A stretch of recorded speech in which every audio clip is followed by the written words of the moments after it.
Ya. Bueno, el día de ayer nosotros comenzamos con todo lo que es antiinfeccioso. Ya partimos con los antibióticos en particular.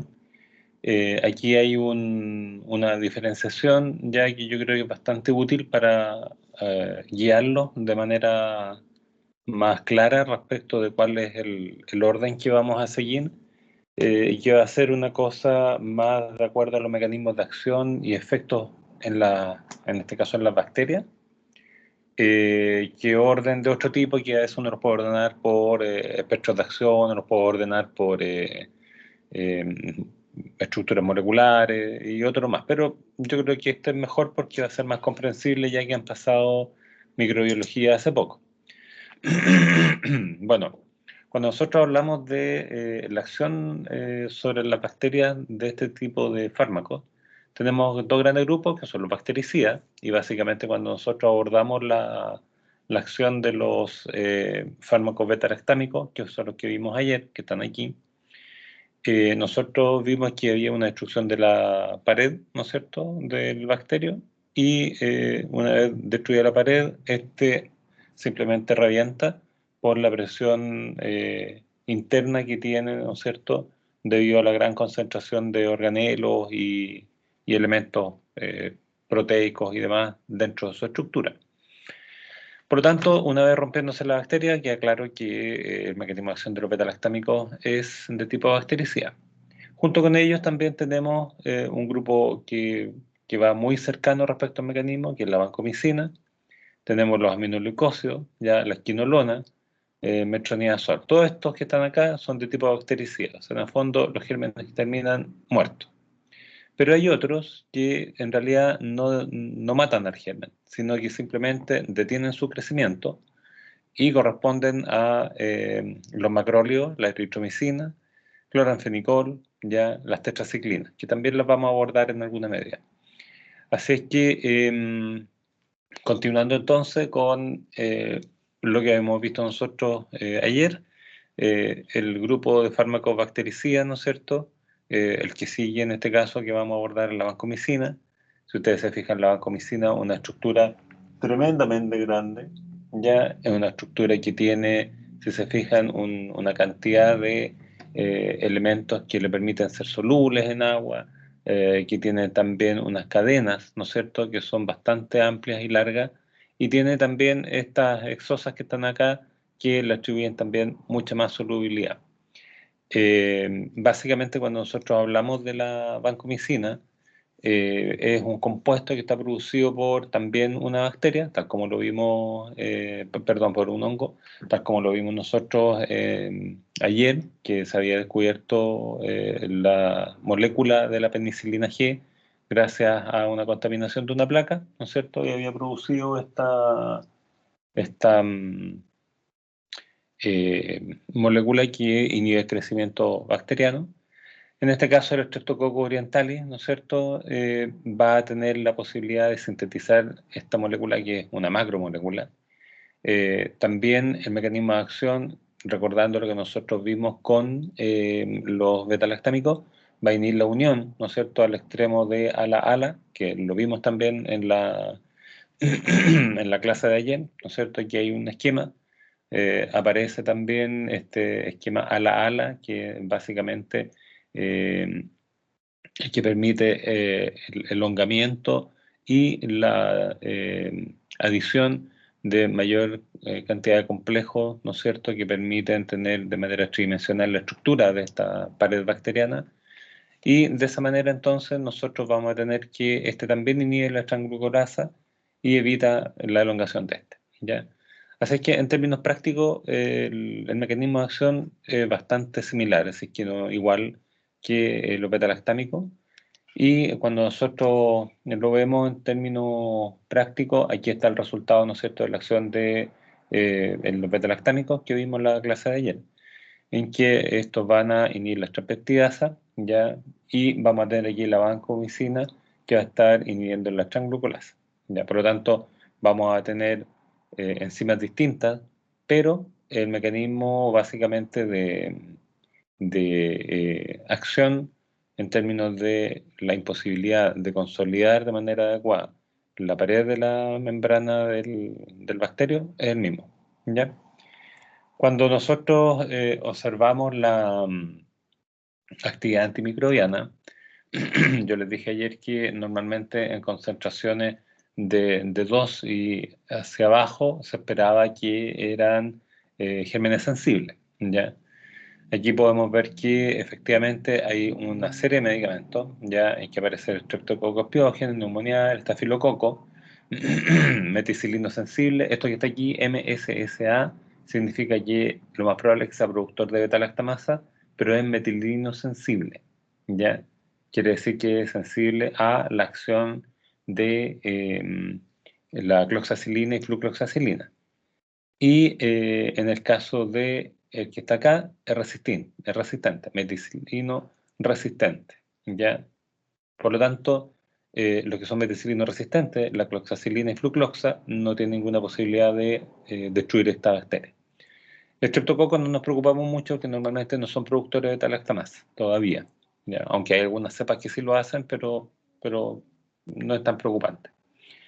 ¿Y qué ocurre con el perfil de la vancomicina? Vamos a ver que la vancomicina tiene una acción en los gérmenes que son como el Streptococcus pneumoniae. Si se fijan, requiere una concentración mínima efectiva, ya que va a ser de menor a 1, ¿ya? Y en el caso del estafilococo, tanto el metilcilino sensible como el resistente, va a ser también una concentración bastante baja. Eso quiere decir que la vancomicina tiene una muy buena acción y de hecho es el fármaco alternativo cuando vemos que un paciente tiene un estafilococo que es meticilino resistente y que no ceda el tratamiento con los fármacos beta-lactámicos que ya vimos, es la elección entonces inmediata como para poder tratarlo, ¿ya? Si se fijan, incluso el Enterococcus faecalis también aparece ahí ya con una sensibilidad relativamente buena, ¿ya? Abajo está el porcentaje, ya en términos de lo que es la susceptibilidad de las cepas que están clínicamente alcanzables por el fármaco, ya que está escrito acá. Y la vancomicina, si se fijan, tiene entre el 100 y el 99,9 en todas estas cepas que están aquí. Ya baja un poquito en el Enterococcus faecalis, pero tampoco una cosa muy preocupante. Recuerden que ayer vimos que los antibióticos hacen una parte, pero el sistema inmune termina de eliminar el resto de los gérmenes ya restantes. Respecto a sus parámetros, la verdad es que la vancomicina debe ser administrada vía parenteral, ¿ya? Eso muchas veces es una limitante, como ya lo habíamos conversado. Y nosotros tenemos también que hay cierto grado de eliminación vía renal, ¿ya? Que hay que tener presente cuando se vaya a hacer la dosificación justamente del fármaco, ¿ya? Aquí están los rangos de dosis que no se los voy a preguntar, pero sí es importante esta tablita en la cual aparece cuánto es lo que hay que ajustar cuando una persona tiene una patología renal, ¿ya? Otro fármaco que también es bactericida, ya que estaba en la lista anterior, el metronidazol. El metronidazol tiene un espectro un poquitito más orientado hacia los gérmenes que son de tipo anaerobios, ¿ya? Y cubre bastante bien este tipo de, de población bacteriana, ¿ya? Aquí está, ya para el resumen de ustedes, germen anaerobio también es antiprotozoario. Entonces ustedes van a ver que pueden haber, por ejemplo, óvulos de metronidazol para el tratamiento de algunos protozoos, ¿no es cierto? Y también es útil en la infección por Helicobacter pylori, que normalmente es el que está hoy día atribuido en un alto porcentaje que se encuentra presente cuando tenemos nosotros pacientes con úlcera, ya, o patología gástrica de larga data. En los anaerobios tiene un amplio espectro, ya, es una acción muy completa, ya, desde los bacteroides, ¿no es cierto?, los fusobacterios, probotela, algunos anaerobios gram positivos, peptostreptococos, peptococos, estos normalmente son los que provocan problemas a nivel de la mucosa oral, Clostridium también, incluyendo el que yo en un minuto les comenté en la clase anterior, que es Clostridium difficile. En algunos casos, nosotros vemos que puede que no sea útil ya el metronidazol y será en bacilos anaerobios gram positivos, ¿ya? Ahí puede que algunos de estos sean resistentes.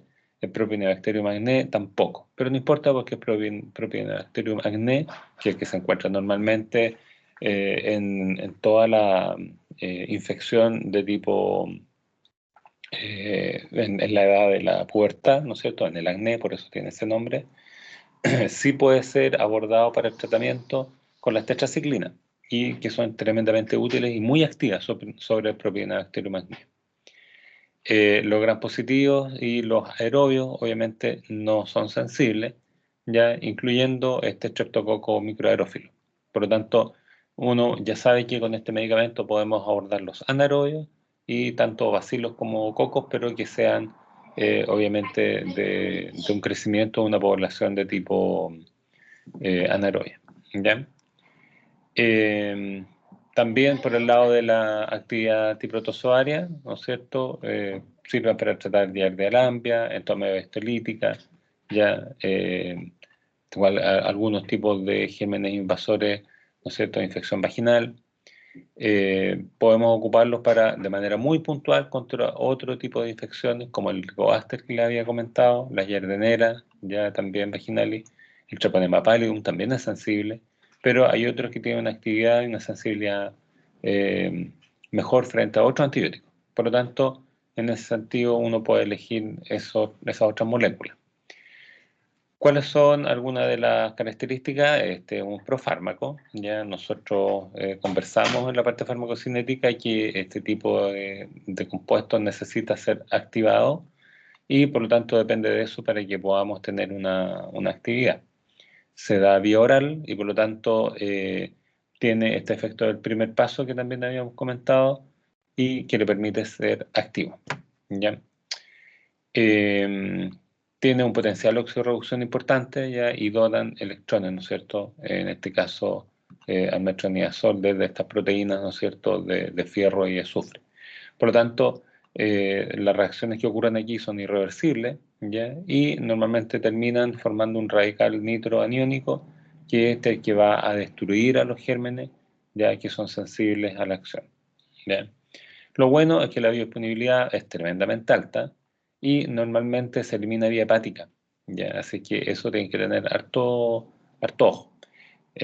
Cuando un fármaco no se elimina vía renal es muy bueno, ¿por qué? Porque si el paciente tiene insuficiencia renal no hay que ajustar la dosis, pero si tiene patología hepática, obviamente que sí hay que ajustar la dosis y se podría acumular y traer problemas, ¿ya? Que serían obviamente los que serían de la sobredosificación, ¿ya?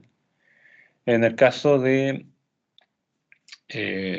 las contraindicaciones, bueno, tiene este efecto disulfiram que yo le había dicho, una persona consume alcohol junto con metronidazol y se va a sentir mal, va a tener un malestar y seguramente va a pensar que está, no sé, con algún otro tipo de patología o se va a asustar, cuando en realidad hay que saber simplemente que este fármaco interactúa con el alcohol en el paciente y por lo tanto no pueden consumirse los dos de manera conjunta. O sea, de hecho, nunca hay que estar consumiendo alcohol con los medicamentos, pero en este caso en particular ocurre este efecto. También el embarazo atraviesa el placenta e induce en algunos casos algunas neoplasias, ¿ya? Por lo tanto, también hay que tener la precaución de la administración del embarazo y asegurarse que la mujer que lo vaya a recibir no esté en esta condición, ¿ya? Efectos adversos, aquí hay algunos bastante particulares, tenemos que pueden ser algunos bastante comunes, como náuseas, vómitos, en algunos casos va a oscurecer la orina y los pacientes se van a asustar porque van a pensar que tienen sangre en la orina, porque pueden tener algún tipo de hemorragia o tienen un problema renal, cuando en realidad el medicamento que se elimina en alguna medida, ¿no es cierto?, una pequeña cantidad por la orina y esa pequeña cantidad provoca entonces que tenga este color rojizo o oscuro, ¿ya? A veces molesta el sabor, ¿ya? Tiene un sabor un poquito metálico, en algunos pacientes puede provocar alguna afección del sistema nervioso central y hay algunas poco frecuentes como estas a nivel de tipo sanguíneo, a nivel pancreático, pero son poco frecuentes. Lo importante, ya que algunos de ustedes van a seguir la mención en el área oftalmológica, es que en algunos casos los pacientes que ocupen estos lentes que son de contacto, resulta que este fármaco se puede eliminar y se concentra en alguna medida en las lágrimas, ¿ya? Entonces, a través del lagrimal va a estar saliendo este fármaco y puede reaccionar con algunos tipos de lentes de contacto y los va a dañar, los va a oscurecer y por lo tanto después el paciente va a tener lentes de contacto que no le van a servir, ¿ya? Eso también anótenlo ustedes, no está aquí, pero anótenlo ustedes como para que lo recuerden. Y obviamente, como van a estar en la mención de oftalmo, se lo voy a preguntar en la prueba, ¿ya? Para que no digan después que era sorpresa. Bueno, el otro grupo, ya que son los aminoglucósidos, es un grupo bastante grande y que tiene una acción principalmente, que también es bactericida, a nivel de los distintos tipos de gérmenes que son de tipo gram negativo, ¿ya? ¿Actúan algunos gram positivos? Sí, pero muy poquito. El principal espectro es gram negativo. Este se compone normalmente, ya aquí hay varios representantes, yo creo que conocen algunos de estos, la streptomicina, neomicina, tobramicina, canamicina, gentamicina, amicacina, ¿ya? Y estos son aminoazúcares, que normalmente tienen unas 20 moléculas más o menos de estos aminoazúcares y que se van a estar uniendo por un enlace glicosídico. Aquí ustedes pueden observar que hay varios conocidos, les decía, por ejemplo, la streptomicina es un fármaco que se deja de manera prácticamente exclusiva para el manejo de la tuberculosis, ya como una politerapia con la asociación con otros fármacos más, como la isoniazida y otros más. La neomicina normalmente se deja para el manejo o tratamiento de algunas patologías gastrointestinales, ya, y el manejo de la población intestinal. Estos básicamente no tienen una absorción vía gastrointestinal. La absorción es nula, es cero. Por lo tanto, la administración debe ser parenteral, lo cual ya, obviamente, como les he dicho antes, tiene sus problemas, digamos. La tobramicina es un fármaco que los que tienen la mención a oftalmo también lo van a conocer de manera bastante frecuente porque es un fármaco que se ocupa de manera casi exclusiva a nivel oftalmológico, ¿ya? Y la canamicina, genta y amicacina, estos tres, son los que tienen una amplia utilidad clínica hospitalaria, ¿no es cierto? Y que normalmente son los que nos permiten, administrándolo vía intravenoso, ¿ya? O intramuscular, el tratamiento de patología sistémica infecciosa, ya por gram negativo o por gérmenes susceptibles. Aquí está un ejemplo de lo que serían los enlaces glucosídicos, ¿no es cierto? Está la gentamicina, la tobramicina, natilmicina, amicacina, que son como los representantes, los más conocidos. ¿Cuál es la forma que tienen estos de actuar?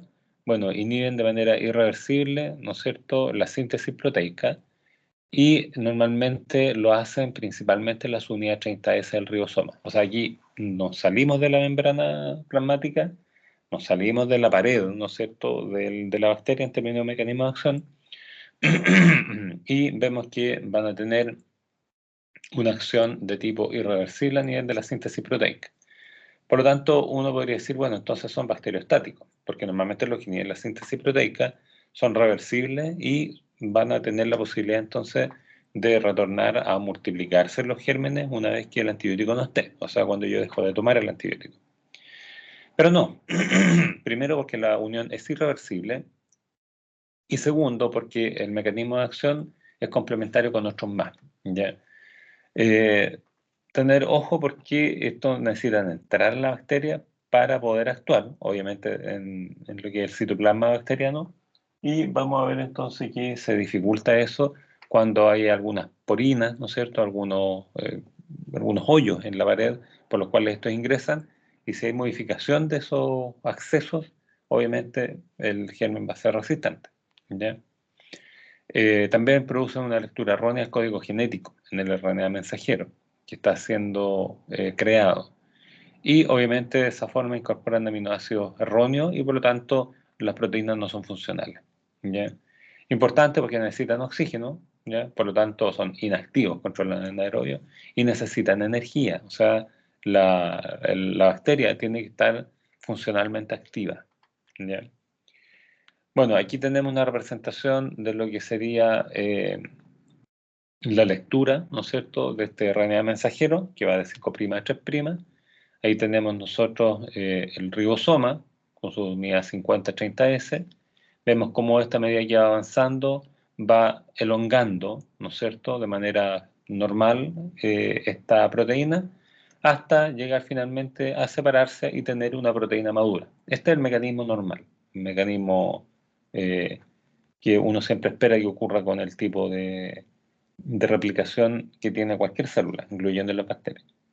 ¿Qué pasa en el primer caso? Nosotros vamos a ver que el aminoglucósido, que está representado con este puntito negro aquí, va a unirse a la unidad 30 de esa manera irreversible y bloquea el inicio ya de la síntesis proteica, por lo tanto nunca se va a sintetizar. Si es que inició de manera previa la lectura de este RNA mensajero, también puede bloquear la transducción posterior y terminación prematura ya, de la lectura, por lo tanto la proteína jamás se formó. Y también, como les comentaba, podía incorporar, ¿no es cierto?, aminoácidos incorrectos, dado que puede inducir también una lectura errónea y transcripción, ¿no es cierto?, del RNA mensajero, por lo tanto el RNA está mal hecho, ¿ya? Y la proteína, obviamente, si se fijan aquí, tiene una forma y un colorcito que es distinto, ¿no es cierto?, a la funcional, a la proteína madura que es la que requerimos, y por lo tanto esta es afuncional y obviamente el germen, con todas estas cosas, con las tres, y con el hecho de que la unión es irreversible, se transforma en un fármaco de tipo bactericida, ¿ya? El espectro que tiene, bueno, es amplio. Recuerden que un antibiótico normalmente se denomina como amplio espectro cuando tiene acción en gram positivo y gram negativo, ¿ya? Y ojo, tiene que tener a lo menos la acción en un bacterio gram negativo y un bacterio gram positivo. Por lo tanto, que sea amplio espectro no quiere decir que actúa en todos los gérmenes gram positivos y en todos los gérmenes gram negativos. De hecho, este fármaco tiene una muy buena acción en los gram negativos, ¿ya? Y un espectro bastante que abarca los gram negativos en un gran volumen.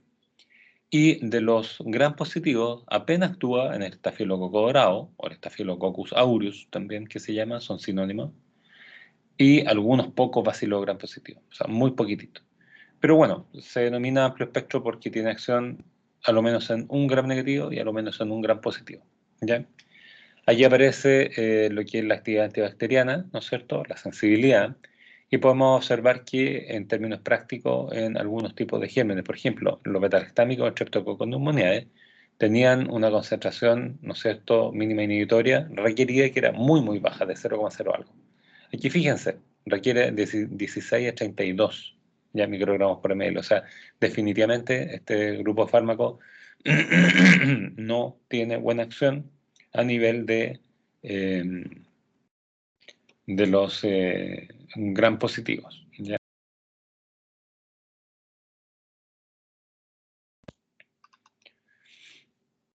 Ya. Pero si nosotros vemos, miren, bacterias gram negativas, ¿ya? Tiene una sensibilidad que es bastante, bastante buena, miren. Eso es cosa de leer la tabla, no se lo voy a volver a explicar, ya lo saben. Aquí aparece el micobacterio tuberculoso, si ustedes se fijan también, en el caso de la amicacina, bueno, y la streptomicina con mayor razón, miren la concentración mínima que requiere.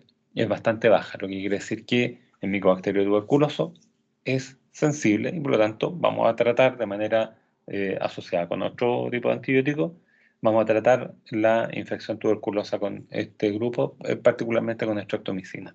¿Ya? ¿Qué pasa con los mecanismos de resistencia?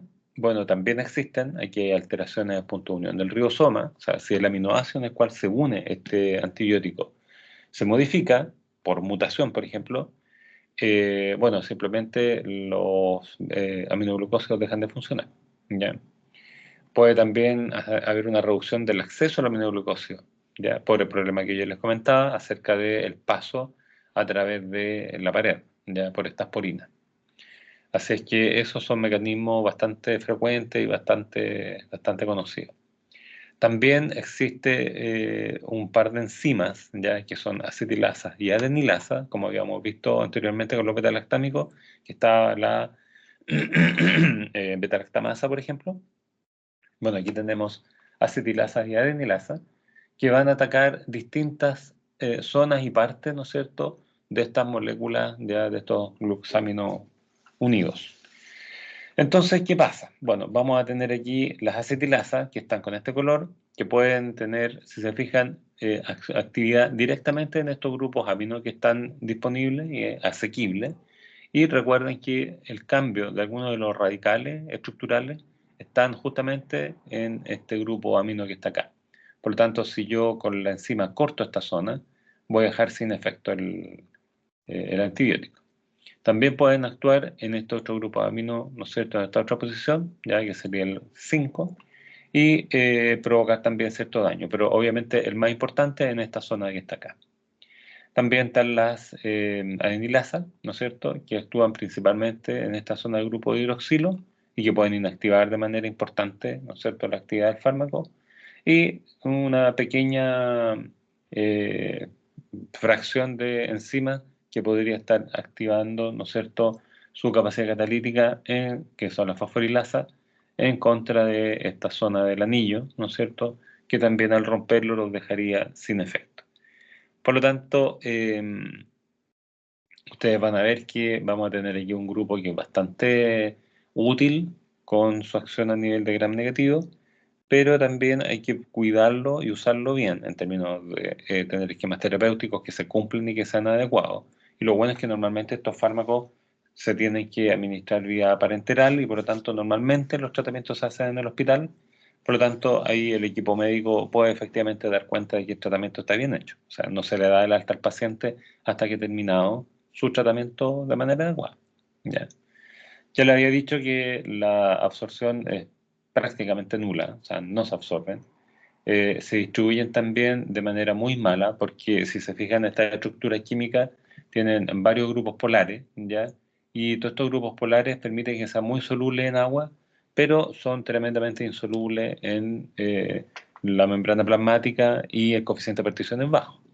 Por lo tanto, no van a pasar bien al sistema nervioso central, tampoco a nivel ocular. Por eso yo les decía, sí, se ocupa la tobramicina a nivel ocular, claro que sí, pero con la administración de estos colirios. Eso es lo que ocurre. Y bueno, obviamente, como son muy polares, entonces se van a concentrar principalmente en aquellos compartimentos hídricos, ¿ya? O sea, en el intravascular, el extravascular fácilmente asequible, a nivel del riñón, entonces patología infecciosa por gram negativa a nivel renal, aminoglucósidos son excelentes, ¿ya? Esa es una conclusión como lógica. La eliminación, obviamente, también es por vía renal, ¿ya? Y como corresponde, si el paciente tuviera patología renal, no es que no podamos ocupar el antibiótico, pero sí hay que dosificarlo de manera adecuada, ¿ya? Reacciones adversas, bueno, aquí hay dos que son bastante complejas, ya justo lo estábamos conversando, la parte de nefrotoxicidad con dosis alta de aminoglucósido, ya, y en algunos casos ni siquiera tan alta, depende de la sensibilidad del paciente, es sí o sí, ¿no es cierto?, probable que vamos a tener un efecto nefrotóxico. Y por lo tanto el paciente caerá en una insuficiencia renal aguda rápidamente por la acción de este fármaco. Lo bueno es que si yo lo pesquiso rápidamente, suspendo la terapia antibiótica, este paciente va a recuperar la capacidad funcional renal, ¿ya? Y prácticamente no va a quedar con secuelas, lo cual es tremendamente auspicioso.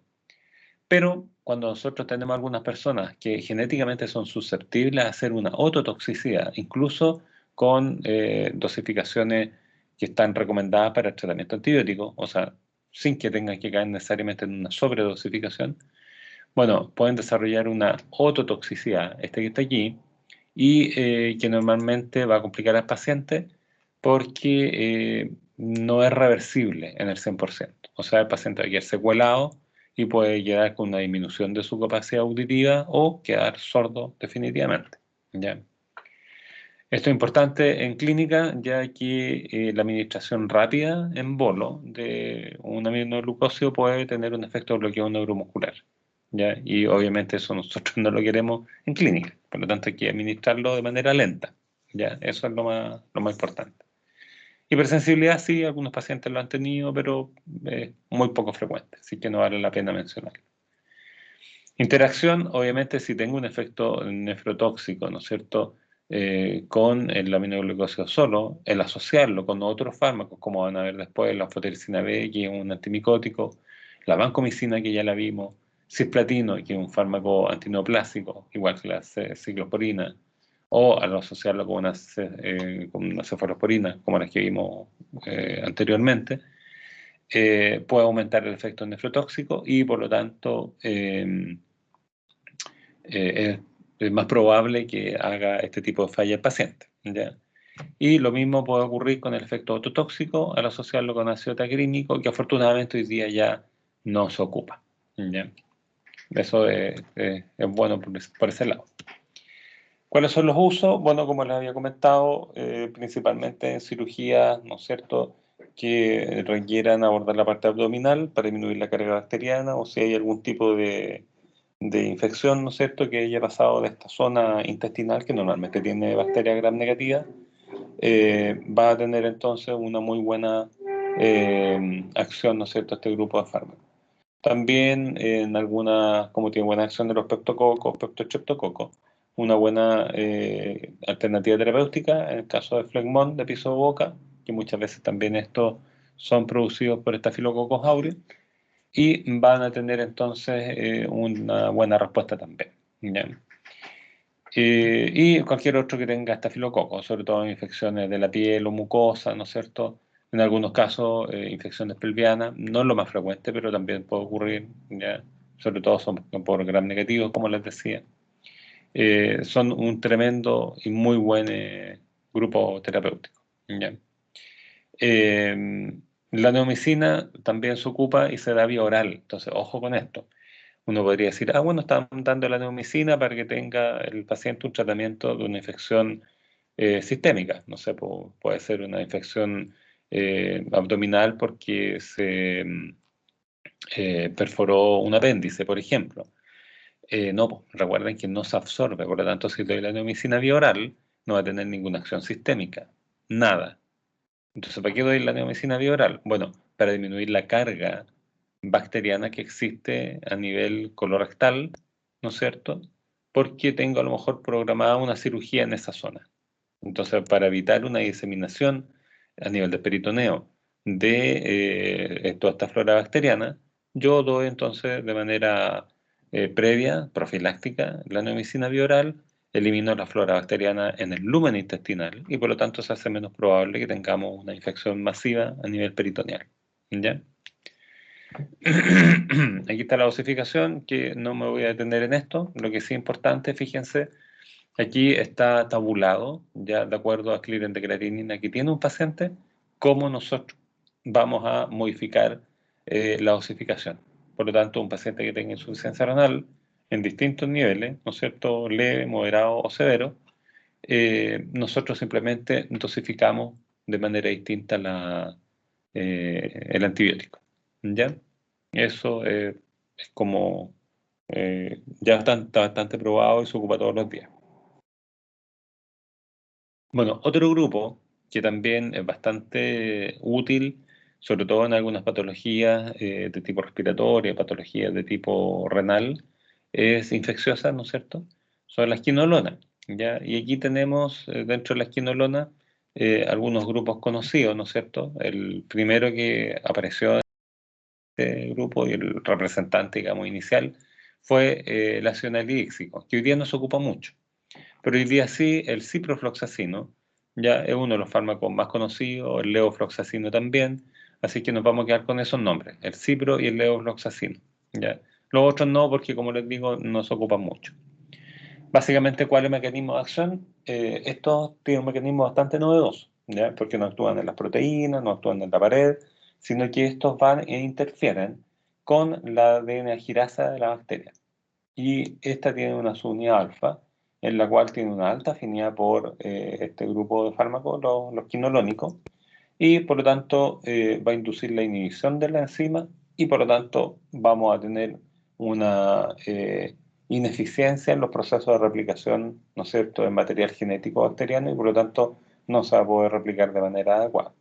Si nosotros tenemos la bacteria ya entrando en su fase de mitosis, y damos este antibiótico, entonces obviamente la bacteria queda en una etapa intermedia, ¿no es cierto?, en su replicación y muere simplemente porque no es capaz de terminarlo y altera todos los procesos intracelulares. ¿Ya? Por eso que también son de tipo bactericida. Aquí están las estructuras, obviamente no me interesa que se las aprendan, ¿ya? Pero aquí está la ciprofloxacina, ¿ya? Que es el que estábamos comentando recién, y aquí está el levofloxacina.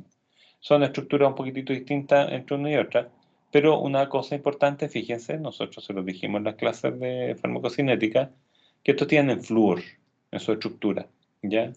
Y cualquier molécula que yo le agregue un halógeno, normalmente lo esperable siempre, es que mejore en dos condiciones: que penetre mejor los tejidos, o sea, que tenga una buena llegada a los tejidos más profundos, incluso hueso en algunos casos.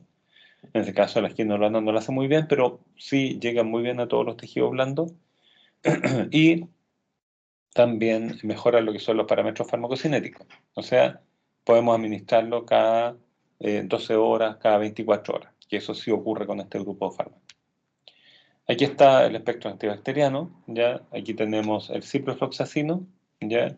Y tenemos el levofloxacino, no lo tenemos acá. Bueno, ¿cuáles son los gérmenes que son más sensibles a este fármaco? Ustedes se fijan, miren, las concentraciones mínimas inhibitorias en general son todas tremendamente sensibles, ¿no es cierto? Gram negativos, como le había dicho, Mycobacterium tuberculoso también, pero no tanto, ¿ya? La Neisseria meningitidis, o sea, la meningitis, la pseudomonas en general, fíjense, la salmonela, o sea, todas las patologías de tipo infecciosa intestinal, Shigella, salmonella, son muy sensibles también. El estafilococo, también especie, y el Streptococcus pneumoniae también son sensibles. La Yersinia, miren, es tremendamente sensible. Bueno, entonces, si ustedes se fijan, tenemos entre manos un fármaco que es tremendamente útil, tiene acción en gérmenes principalmente gram negativo, pero también lo tiene a nivel de algunos gram positivos. Cuando nosotros hablamos del Enterococcus fecalis, dijimos que este era un fármaco que podía abordar la terapia, se los dije, bueno, vamos a verlo después. Bueno, este es el grupo. Si se fijan, tiene un requerimiento de concentración mínima inhibitoria de 1, lo cual lo hace sensible, independiente de que también hay otros mejores, por si acaso. Y vamos a ver entonces, en términos resumidos, que su espectro de acción va a ser para tratar patologías, como les decía, de tipo intestinal, de patologías de tipo renal, patologías de tipo respiratoria, ¿ya? Entonces tiene una muy buena acción, e incluso en el estafilococo, ¿no es cierto?, áureo, meticilina resistente, o sea, el que no tiene una buena respuesta frente a floxa o flucloxa, en este caso sí tiene una muy buena acción, ¿ya? Por lo tanto, también las quinolonas son útiles en ese tipo de infección. Ojo, porque las bacterias anaerobias son resistentes, pero no importa, para eso tenemos ya el metronidazol que habíamos conversado antes. Aquí está la farmacocinética, lo que yo les había comentado. Si se fijan, nosotros podemos administrar estos fármacos una vez al día o cada 12 horas. Aquí tenemos el levofloxacino, tiene una vía media de 5 a 7 horas, ¿ya? El ciprofloxacino un poco menos, de 3 a 5. Y aquí aparece la dosificación y la vía principal de excreción, fíjense, es en general para todos vía renal. Entonces, la misma indicación, si el paciente tiene patología renal, hay que ajustar, ¿ya? ¿Cuáles son normalmente los problemas más comunes? Bueno, los clásicos a nivel gastrointestinal, ¿no es cierto? También puede aparecer cefalea en algunos casos, dolor de cabeza, mareo, raro que haya alucinaciones, pero algunas personas lo han tenido, y hay que tener una precaución tremendamente importante y no olvidar que estos fármacos tienen una alta afinidad por su depósito a nivel del cartílago articular, ¿ya? Por lo tanto, cuando se acumulan, provocan una inflamación y consolidan el cartílago articular. En un adulto, eso la verdad es que no es mayor problema porque los huesos ya están formados y han sido elongados. Pero si llega a ocurrir esto en un prepuber, ¿ya? O en mujeres embarazadas, el paciente se queda con los huesos largos, truncados en su desarrollo, por lo tanto el paciente queda pequeño, ¿ya? Así es que este medicamento ustedes jamás lo van a ver para uso en dosis pediátrica, y tampoco se puede ocupar en mujeres embarazadas, porque el feto está en desarrollo, ¿ya? También es como esperarle el mismo efecto. Así que eso es como lo más importante de este grupo, ¿ya? Así que ustedes van a ver que no hay forma farmacéutica, gotitas, jarabe, comprimido para niños, no existen, ¿ya? Y por lo tanto no se le puede dar, solamente se le puede dar a los adultos. En algunos casos ocurre que en la casa el paciente o la persona que ocupó un antibiótico sabe que es bueno para una patología respiratoria. Y ven que un niño está con la patología respiratoria y lo que hacen ya es cortar la pastilla por la mitad nomás y se la dan. En este caso no hay que hacer eso, nunca, ¿ya? Así que hay que educar a las mamás y decirles que tengan precaución con los medicamentos y siempre preguntarle al pediatra de todos los medicamentos, y particularmente con algunos como este, y que hay otros medicamentos más que tienen efectos muy deleterios para los niños. Obviamente hay que tener las precauciones del caso. Ustedes tienen este curso de farmacología, lo mínimo que eso lo sepan. Así que también se lo puede preguntar, ¿ya? Pero la mamá simplemente hay que decirle siempre que cualquier medicamento que le quiera dar al niño, a menos que el pediatra no se lo haya indicado para otra cosa, siempre consultar, preguntar, ¿ya? Eh, Ahí están los usos, no voy a volver a hacer hincapié en eso, solamente recordar que si se fijan ahí tenemos la prostatitis, que también puede ser tratado con esta fluorquinolona, ¿ya? Y yo les dije hace unos días en la clase de ayer que las prostatitis normalmente eran un problema de tratamiento porque no todos los grupos terapéuticos llegan bien. En este caso la esquinolona llegan muy muy bien a la próstata y por lo tanto van a ser eficaces, ¿ya? Ya, ahí tenemos la dosificación, que como le he dicho, no me interesa mucho, ¿ya? Y vamos a ver entonces el otro grupo, ya que lo habíamos comenzado ya eh, a narrarlo, y que corresponden al de los bacteriostáticos, ya estos que están aquí, ¿ya? Básicamente nosotros vamos a abordar lo que son los macrólidos, ya, cloranfenicol, en honor también a los que van a tomar la mención de oftalmo, y vamos a ver también las tetraciclinas, que son como los fármacos más conocidos, ¿ya? Los macrólidos, como el nombre lo dice, si se fijan, son estructuras también grandotas, no tanto como la vancomicina, pero también son estructuras grandotas. Aquí están la eritromicina, claritromicina, acitromicina. Y normalmente estos vienen clasificados en distintos grupos de acuerdo a la cantidad de átomos que tienen en su anillo. ¿Ya? Aquí existe un anillo, este grandote que está aquí, ¿ya? Y puede tener 14, 15 o 16 átomos. Bueno, básicamente lo que nosotros más vemos utilizado son la antigua eritromicina. Esta es la primera que apareció para el manejo y tratamiento infeccioso y que todavía se sigue ocupando con muy buena esperanza de éxito. Después salió la claritromicina, ¿no es cierto?, que mejora mucho los parámetros de administración. Este hay que darlo cada 6 horas. La claritromicina se puede dar cada 12 horas. Y la acitromicina, que es más nueva, se puede administrar incluso una vez al día, ¿ya?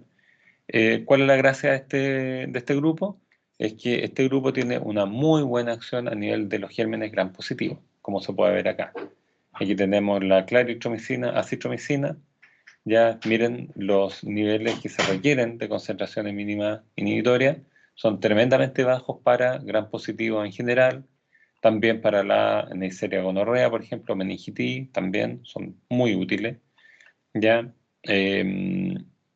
Y si se fijan, incluso en el Propionibacterium magnes, que yo les dije que no tenía buena actividad en los antibióticos anteriores, bueno, en este caso los macrólidos y también las tetraciclinas, miren, tienen requerimientos tremendamente bajo concentración, por lo tanto son sensibles, ¿ya? Así es que este grupo tiene también un perfil muy, muy útil y si se fijan, en términos generales, muy similar al de los beta-lactámicos, ¿ya? Aquí el estafilococo, incluyendo el que es meticilino sensible, miren, tiene un perfil también que es bastante asequible para el tratamiento con eritromicina, claritromicina o acitromicina. Por lo tanto, ¿cuál es la conclusión acá? Cuando tenemos un paciente, ya que por A, B o C el tratamiento con beta-lactámicos no funcionó, podemos ocupar este grupo de fármacos. O si el paciente es alérgico a la penicilina, este grupo es prácticamente sucedáneo con el otro, ¿ya? Así que por ese lado es muy útil.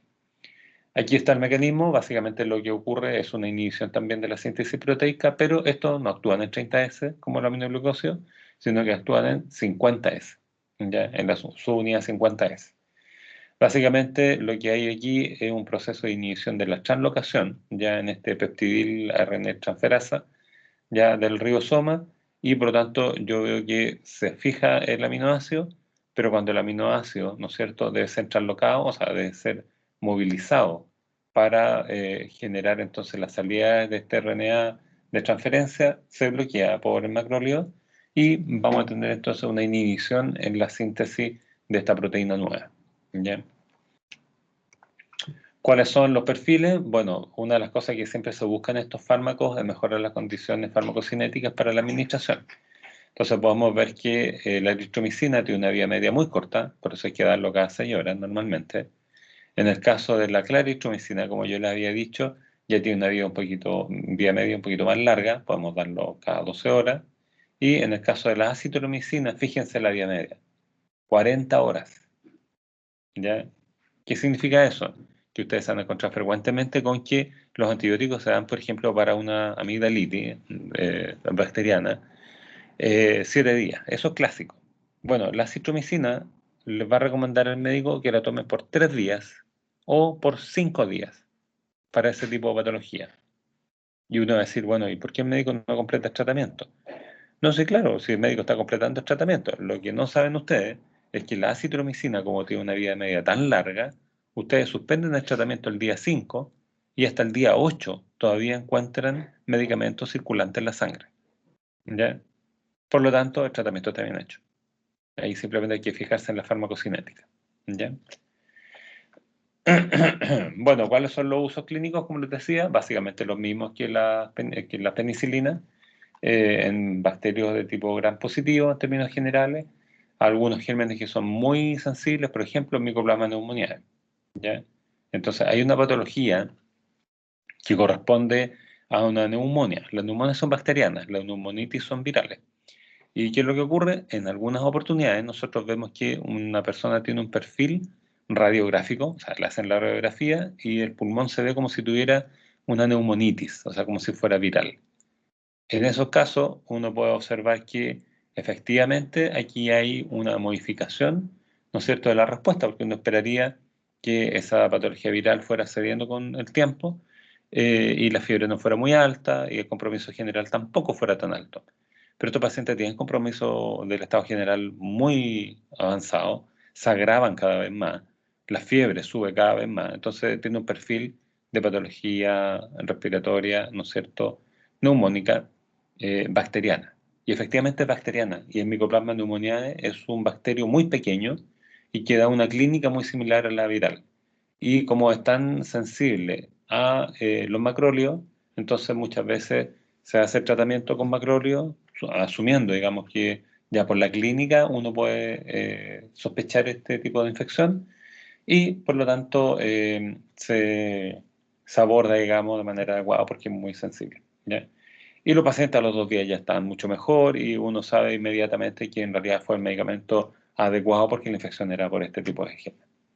El coqueluche, tosferina, la difteria, ya la gastroenteritis por Campylobacter también son muy, muy sensibles, por lo tanto son de primera elección. Y la clamidia trachomatis, que en el fondo es la que nos da esta uretritis no gonocócica, ¿no es cierto? Eh, También es bastante sensible el germen, pero también se prefieren otros antibióticos son con mejor perfil, ¿ya? Los usos, bueno, ya se los he dicho, alternativa de hipersensibilidad, infección respiratoria, el Helicobacter pylori, también para la erradicación asociada con omeprazol, uno de los esquemas que se está ocupando hace mucho tiempo ya. Y incluso con la gran llegada de manera profunda de tejido blando, la citromicina, claritromicina puede ser utilizada hasta para el manejo de la otitis media aguda, ya que también es una infección normalmente tipo viral en un inicio, pero que se puede sobreinfectar. ¿Ya?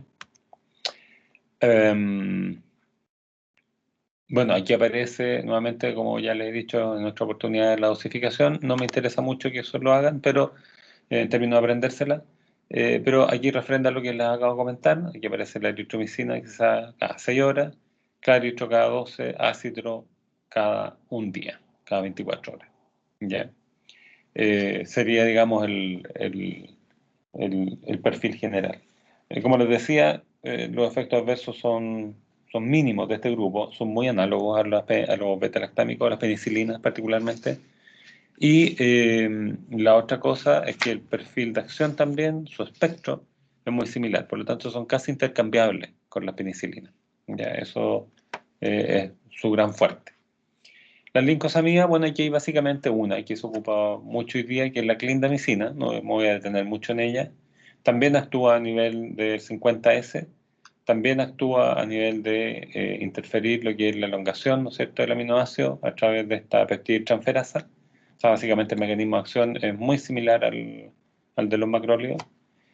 Su acción en gram positivo es tremendamente buena.